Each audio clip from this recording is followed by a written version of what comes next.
유대교에 몇 개 중요한 종파가 있습니다. 우리로 말하면 이제 교파라고 볼 수 있겠는데, 그 중에 하나가 바리새파. 우리 바리새파 얘기 많이 들으실 거예요.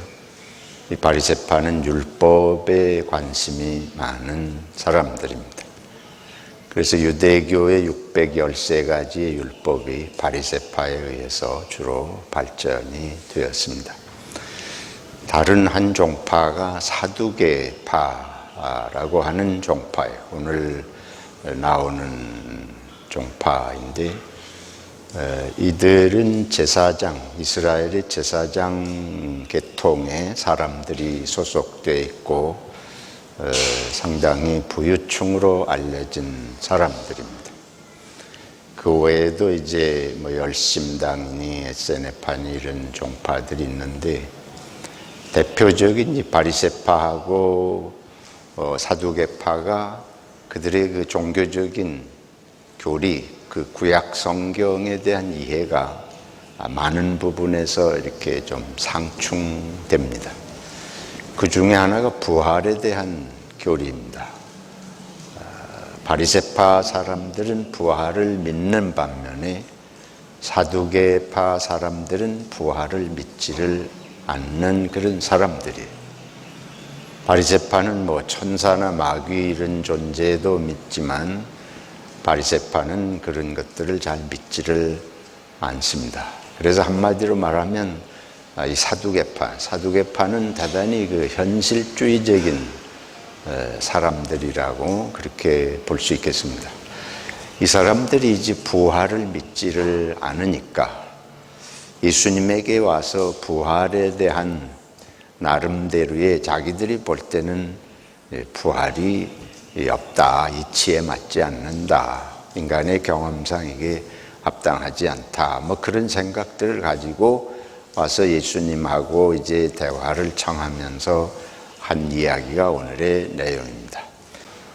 이들이 어쨌든 부활이 없다는 뜻으로 이야기하는 걸 주님이 아시고, 주님께서 오늘 말씀을 통해서 아주 부활이 명확하게 부활의 세계가 있는 걸 이제 말씀을 하십니다. 그래서 예수님께서 하나님은 죽은 자의 하나님이 아니고 산 자의 하나님이시다, 결론적으로 하시는 말씀이죠. 그러면서 하나님에게는 모든 사람이 살았다, 이게 예수님이 주시는 말씀입니다. 이제 사두개파 사람들이 인간의 경험으로 볼 때 부활이 이해될 수 없는 거 아니냐, 이러고 자기들 나름대로 주장을 하는 걸 아시지만, 예수님께서는 하나님을 너희가 믿느냐, 하나님을 믿는다면, 하나님께서 생명을 주신 분이신데 하나님께는 죽은 자가 없고, 하나님이 생명을 지으신 뜻대로 원하시면 하나님의 손안에선 모든 사람이 살았다, 아주 명확하게 말씀을 하시는 것입니다. 죽음과 삶의 문제는 우리가 살아가면서 결코 간과할 수 없는 대단히 중요한, 또 일생 우리들이 생각하지 않을 수 없는 주제에 옳습니다. 죽음에 대해서, 또는 죽음 이후의 세계에 대해서 한 3가지 정도 우리들이 기대하거나 예상하거나 그런 것이 있을 수 있다고 봅니다. 첫째는 죽지 않고 오래 사는 것입니다. 이것이 모든 동서고금을 막론하고 남녀노소를 막론하고 모든 인간의 소원이라고 볼 수 있겠습니다. 이 세상에 사는 것이 비록 힘들고 고통스러운 점들이 있지만, 그러나 죽는 것보다는 여전히 이 세상에서 더 살고 싶은 것이 우리의 소원입니다. 한국에 속된 말에 그런 말이 있잖아요. 개똥밭에 굴러도 이생이 낫다. 누구도 죽음 이후의 세계를 가보지 않았기 때문에 죽는 것을 원치를 않는 것입니다. 이제 종교로 봅시다. 인간의 이런 기본적인 욕구, 그런 것들을 종교가 또 다 나름대로 표현하고 담고 있는데, 이 종교들 중에서 이 세상에서 뭐든지 잘 되고 오래 살고 죽지 않았으면 좋겠다, 이런 것들을 표현하는 그런 걸 담고 있는 종교, 그건 뭐 따로 특별하게 종교라기보다 모든 인간의 기본적인 욕구를 담은 세계 어디에나 가도 거의 동일한 형태로 있는 그 종교가 바로 샤머니즘입니다.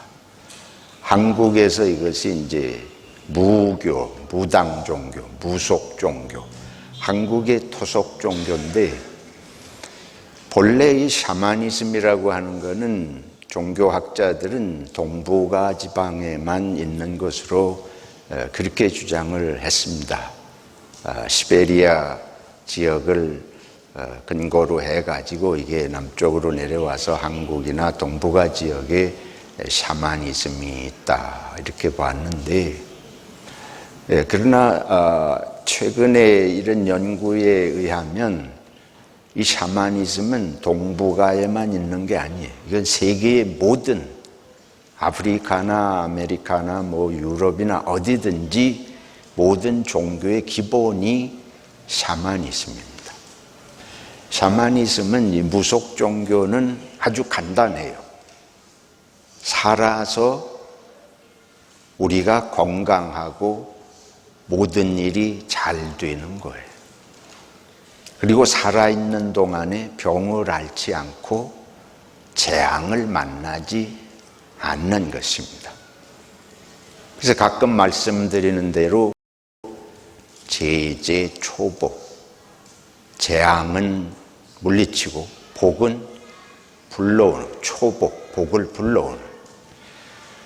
그래서 이 무당 구술한다든지 뭐 하여튼 이 무속 종교에 관계된 모든 것은 병이 오거나 불행이 예상되면 항상 구술해서 무당이 영을 불러가지고 그걸 없애주기를 원하는 것이고, 복은 불러들여가지고 건강하고 부귀영화를 누리는 그런 삶을 사는 것입니다. 이 무속 종교의 특징은 현세에서 잘 되는 거예요. 내세에는 관심이 없습니다. 내세에 거의 관심이 없어요. 이유를 막론하고 현세에서 잘 되는 것입니다. 그리고 이 무속 종교 샤머니즘의 특징은 이웃이 잘 되고 못 되는 건 별로 관심이 없습니다. 내가 잘 돼. 그러다 보니까 이 무속 종교는 대단히 현실주의적이고 실용주의적이고 보상주의적인 속성을 지니고 있습니다. 즉각적으로 구슬하든지 뭘 하든지 하여튼 이 즉각적으로 문제가 해결이 되고 즉각적으로 복이 오고, 현실 속에서 자기의 종교적인 행위가 현실 속에서 즉각적인 보상을 받는 걸 전제로 종교 행위를 하는 것입니다. 근데 이 무속 종교가 우리 단군 할아버지, 우리 한국의 역사의 시조를 단군 할아버지라 그러잖아요. 그 단군이 무당이었다고 이렇게 정설이 그렇습니다. 그 말은 이제 그 한국의 토속 종교는 한국의 역사하고 맥을 같이 한다는 거예요. 그렇게 이런 그 무속적인 종교 속성이 불교가 들어와도 불교도 무교화되고, 한국의 불교는 무속적 불교예요. 뭐 유교가 와도 이 무속적인 그런 거 뿌리를 뽑지를 못해요. 유교는 나라의 통치 이념으로 이조 시대에 그렇게 국교가 되긴 했지만은 궁중의 궁녀들부터 이 무속적인 점치고 무당들 불러서 굿하는 것이 한 번도 그쳐본 적이 없습니다. 이조가 망할 때에 명성황후는 아주 무당들을 진성군이라고 벼슬을 주면서 하루도리로 구슬하고 그러다가 나라가 망했습니다. 이게 우리의 역사예요. 근데 이게 우리 몸에 배어 있습니다. 저나 여러분이나 다 그 영향 안 입는 사람이 한 사람도 없습니다. 왜냐하면 이게 문화가 되었기 때문에, 수천 년 문화가 되었기 때문에 우리도 모르는 사이에 다 무속적인 생각을 하고 살게 돼요. 그래서 우리의 종교 행위가, 우리가 비록 기독교인이 되었다고 할지라도 한국 기독교는 전부 무속적 기독교 영향이 있습니다. 무속적인 속성이 그대로 다 드러나요. 현실적인 보상, 말씀드린 대로 이건 즉각적인 보상과 응답이 전제가 되는 종교 행위예요. 그래서 우리 민족은 뭐든지 즉각 답이 와야 돼요. 그래서 제가 볼 때는 빨리빨리도 이 영향이라고 생각이 되어집니다. 길게 생각하지 않습니다. 말씀드린 대로 먼 후세까지, 죽음 이후까지 별로 관심이 없는 것이에요. 그런데 이런 그 현실주의적인 종교, 그거는 이 세상에서는 우리들이 기도하고 잘되고 복을 받고 하는 거 추구하지만 이것은 죽음의 문제는 해결하지 못하지 않습니까? 그래서 그 다음에 인간이 생각할 수 있는 것은 현실 속에서는 나름대로 복을 받고 건강하고 장수하고 잘 살다가 죽으면 그 다음에 좋은 세상에 가야 되지 않겠느냐. 그래서 생겨지는 게 천당과 지옥 사상입니다. 불교가 그런 사상을 갖고 있습니다. 그래서 이거는 이 세상에 사는 동안에 선행을 얼마나 하느냐, 그 업보에 따라서 죽으면 극락에 가거나 지옥에 간다. 이것은 이 세상에서 선행을 하는 그 목적도 결국은 뭐예요? 저 세상에서 보상을 받는 거예요. 좋은 보상은 천당에 가는 것이고, 그 업보를 잘못 쌓으면 심판을 받아서 지옥에 가는 것이고, 우리 기독교인들도 거의 똑같은 생각을 갖고 있지 않습니까? 그래서 보세요. 예수 믿고, 옛날에 전도를 어떻게 했냐면 예수 믿고 복 받으세요. 이게 전도의 가장 쉬운 방법이에요. 또 그렇게 했습니다. 이거는 무속적인 방법인데 가장 효과 있는 방법입니다. 왜냐하면 우리 민족이 다 그런 문화 속에 살아왔기 때문에. 두 번째 전도 방법은 예수 믿고 어디 가세요? 천당 가세요. 그 유명한 최건능 목사님이 예수 천당 불신 지옥, 이것도 아주 효과적인 전도 방법입니다. 왜냐하면 고구려 시대부터 한국은 수천 년 불교가 들어와서 지배를 했는데 그게 극락왕생의 사상이 있어서 천당 가고 지옥 가는 게 있는데, 그거를 예수 믿고 천당 불신 지옥, 그러니까 그 한국인이 받아들이기에 어려운 게 하나도 없어요. 지금까지 한국인들이 생각하고 살아오던 것에 그냥 맞는 거예요. 바꿔놓은 건 뭐만 바꾼 거 하면 예수만 바꾼 거예요.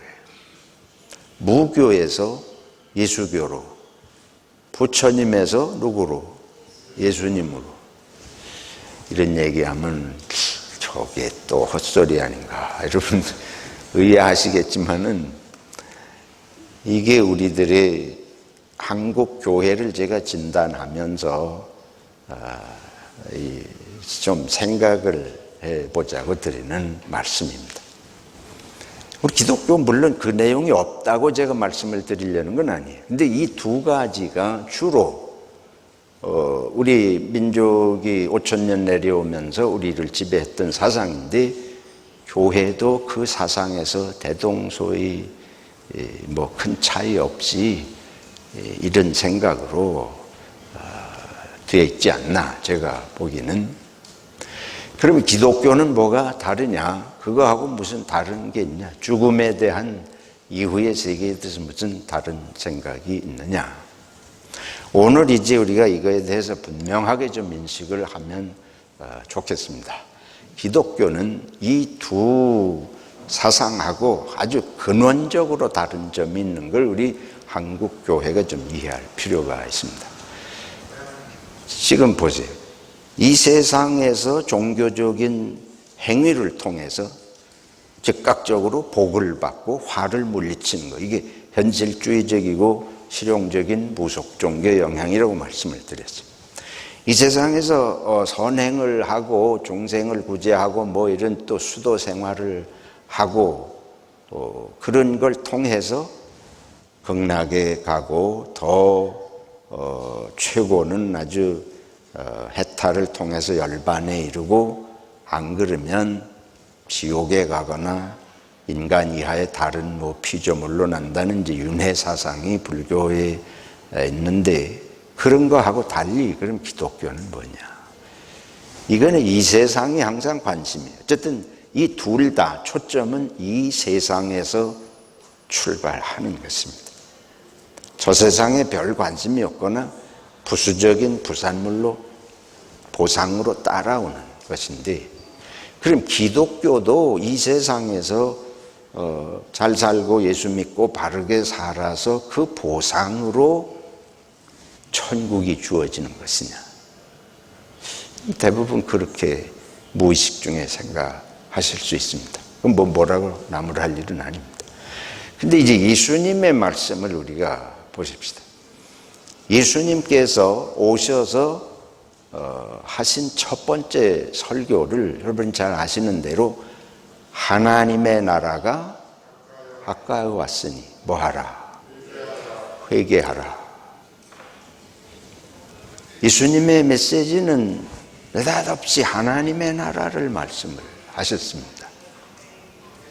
하나님의 나라가 가까이 왔으니 회개하라는 거예요. 이 말씀에 그러면서 예수님은 복음서를 보면 항상 하나님의 나라를 말씀하십니다. 무슨 얘기를 하시든지 하나님의 나라를 말씀을 하십니다. 오늘 여기 사두개인들은 부활 이후 부활에 대해서 믿을 수 없는 자기들의 근거로 이제 자기들의 그 풍속 중에서 관습 중에서 마다들이 결혼을 했는데 자식을 낳지 못하고 세상을 떠나면 둘째 아들이 형을 대신해서 자식을 낳아줄 의무가 있는 뭐 그런 법이 그런 거예요, 유대 땅은. 근데 7 형제가 있는데 이 7이 다 차례대로 그러니까 마지 형수죠. 자식을 못 낳고 다 세상을 형들이 떠나서 막내까지 다 그렇게 해가지고 세상을 떠났다. 자식이 없지. 그러면 부활을 한다면 이 7 형제의 아내의 누구와 이 7 형제의 아내가 되겠냐. 이런 뭐 상상하기도 어려운 얘기를 갖다 이제 끄집어내서 하는데, 여기에 핵심은 뭔가 하면 모든 걸 이 세상에서 저 세상을 보는 거예요. 이 세상에서 되어지는 일 가지고 저 세상에 대한 답을 하려고 그러고 뭐 의문이 제기되고 이제 이런 생각의 출발이 그런 것인데, 예수님께서 처음부터 선언하신 말씀은 삶이라는 것은 하나님의 나라의 삶에서 우리를 지금 보고 살아야 된다는 거예요. 이건 뭐와 같은고 하면 과거를 보고 현재를 보고 그 보고 듣고 경험할 수 있는 한에서 미래와 하나님의 영적인 내세를 생각하는 게 아니고 거꾸로 저 하나님의 나라에서 지금을 보는. 그러니까 우리가 어디 길을 찾아갈 때에 지도 시티를 간다. 어디로 갈지도 모르고 가는 건 목표에 못 다다르잖아요. 시티를 간다 그러면 시티가 목표를 정해놓고 거기서부터 양쪽을 알아야 갈 수 있지 않습니까? 성경은 창세기가 있지만 요한 계시록이 있습니다. 끝에서 지금을 보라는 말씀이에요. 하나님의 나라를 예수님이 보여주시고 하나님의 나라에서 어떻게 사는지 너희가 이 세상 살다가 좀 착하면 하나님의 나라 가고 거기서는 무슨 일이 일어나는지 하여튼 그건 관심이 없고 좋은 세상이다. 그 정도가 아니고 하나님의 나라에서 어떻게 사는 것인지 그걸 보고 지금을 살라 그 말씀을 하시는 것입니다. 이거는 비슷한 것 같지만 아주 다릅니다. 우리가 자녀들에게 공부해라. 왜 그렇게 들볶으며 공부를 시켜요? 자녀들이 알거든.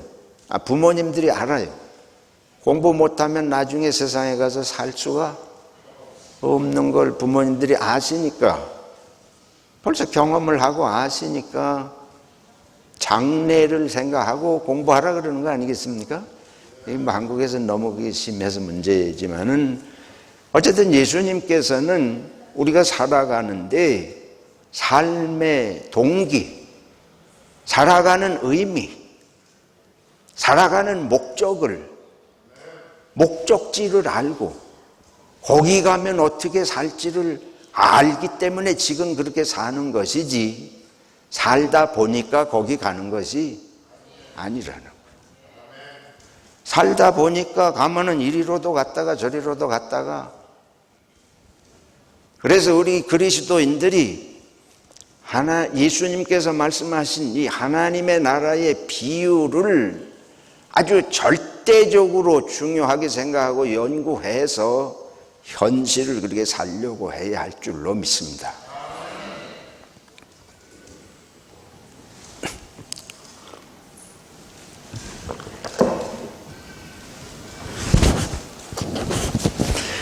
이거는 삶의 태도가 달라지는 문제입니다.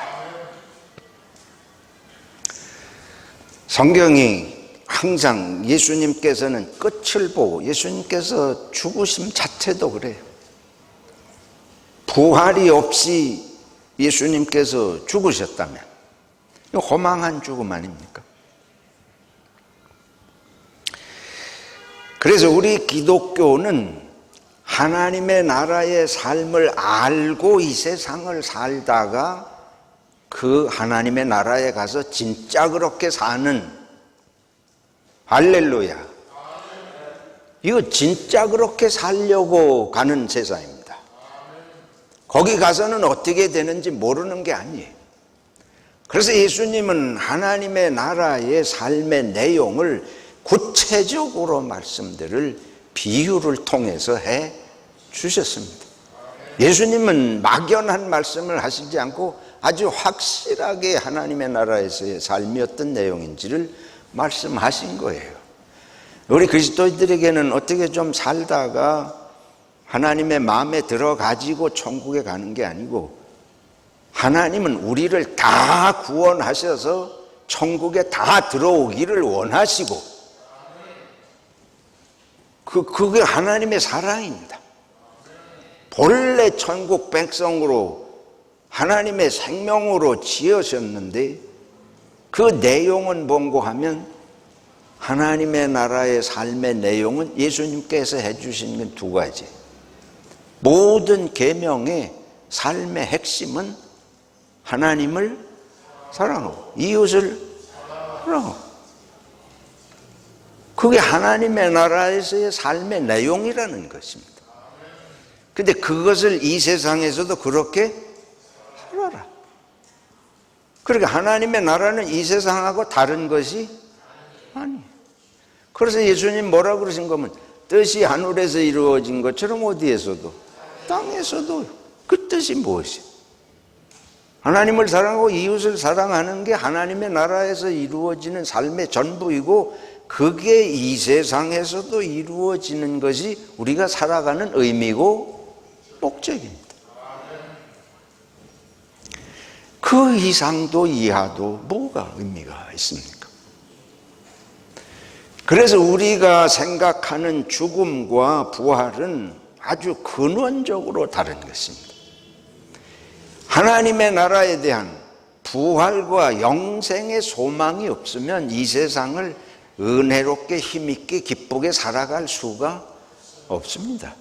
초대교회 성도들이 카타콤에서 그런 순교의 삶을 살고 사자밥이 되면서도 신앙을 지킨 이유가 이 세상에서 사는 것에 목적이 있다면 그렇게 살 이유가 없잖아요. 또 이 세상에서 사는 게 그렇게 살아가지고 좀 천국에 들어가는 보상으로 받으려고 뭐 금욕을 하고 순교를 하고 그렇게 해가지고 그렇게까지 갈 수 있는 것이 아닙니다. 또 그렇게 갈 수 있는 의지가 있다 그러면 몇 사람이나 그렇게 가겠습니까? 불교와 같이 수도 생활을 하고 자기 해탈을 하기까지 해서 열반에 이른다. 그 몇 사람이나 갈 수 있겠어요?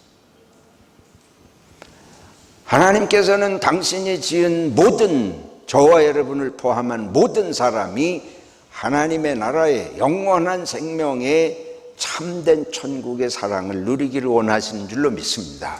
그래서 예수님을 보내셔서 값없이 죄를 씻어주시고 구원하셔서 영생 주시려고 십자가를 지게 하신 줄로 믿습니다. 그래서 예수 이름을 믿으면 누구든지 구원을 받는 것입니다. 구원은 어려운 게 없어요. 구원에는 조건이 없습니다. 하나님의 구원은 조건이 없습니다.